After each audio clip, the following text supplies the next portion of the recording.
फार्मचं काम दिन दुनान रात चौगुना सुरू आहे. लईच फास्ट निघाले हो रणजित भाऊजी. तुमच्या सगळ्या चाली मोडीत काढून तुमच्या डोक्यावर बसून फार्मचं काम सुरू आहे. बघा बघा आता तरी बघा. का बाबूजीने दाखवल्यावर बघणार आहात? हा मापात. सॉरी सॉरी सॉरी सॉरी, चुकलं आमचं. आमचं काय होतं माहितीये का, तुमच्या त्या भावाचं आणि त्यांच्या बायकोचं प्रेम होतं जायला लागलं की नाही, आमचं टाळकत सरकतंय बघा. आणि मग एखादं वावगं वाक्य असं तोंडातनं बाहेर पडतं. जाऊ देऊ नका. हे सोडा. आणि तुमच्या भावाच्या प्रगतीत कसा खोडा घालायचा ना त्याच्याकडे लक्ष द्या. शेतकी कॉलेजातून 5 विद्यार्थी ठेवलेत मजूर म्हणून पगारी. तुम्हाला कसं माहिती? आमची नजर. आणि तुमच्या परमपूज्य बाबूजींच्या आशीर्वादामुळं आमच्या तिखट कानांवर पडणारी इन्फॉर्मेशन.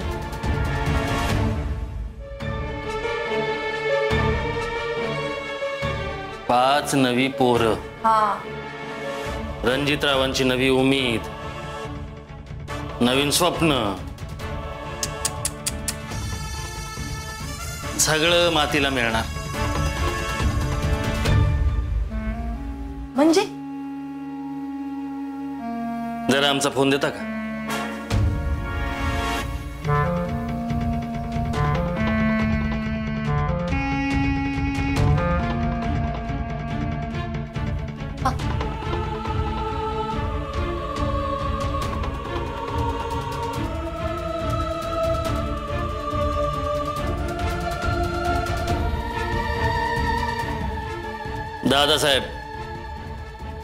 दादासाहेब शिवाजीराव ढाले पाटील बोलतोय. राया गोजमगुंडे. आमच्या भावानं शेतावर 5 मजूर ठेवलेत. त्यांचं जंगी अभिनंदन झालंच पाहिजे. उद्याचा दिवस त्यांचा पहिला आणि शेवटचा राहिला पाहिजे. येतंय ना ध्यानात?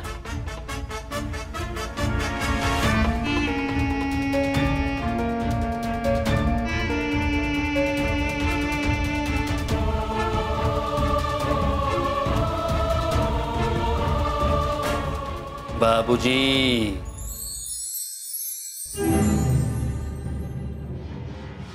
केशव पोहे घेऊन ये.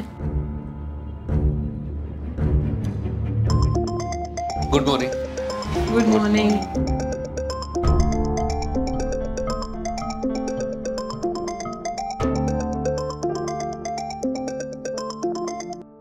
अहो घ्या की फोन.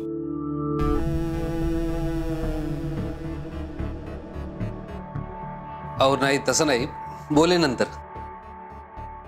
रणजितराव, एखादा महत्वाचा फोन असू शकतो. घ्या. नाही, मी मेसेज करतो त्यांना. मग नव्या फार्मचं हवा पाणी चांगलं आहे का? नाही म्हणजे जेवण व्यवस्थित जात असेल. आता तब्येत चांगली दिसते तुमची. हे दादासाहेब, आता नाश्त्याच्या टेबलवर हा कशाला रे विषय? नजरा लावू नये रे. बेबी मावशी, शेतातलं मोकळं वारं भूक वाढवत असतंय. आम्ही शेतावर गेलो तर अर्धी भाकरी जास्तच खातो.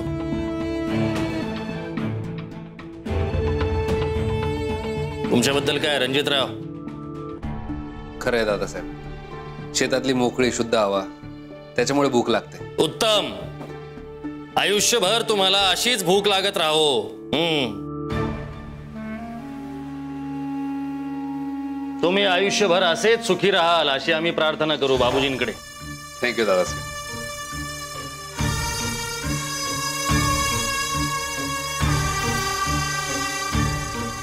काय रणजितराव, नाही म्हणजे शेतातलं काम कसं चाललंय? मजुरांची जोड झाली की नाही? हा,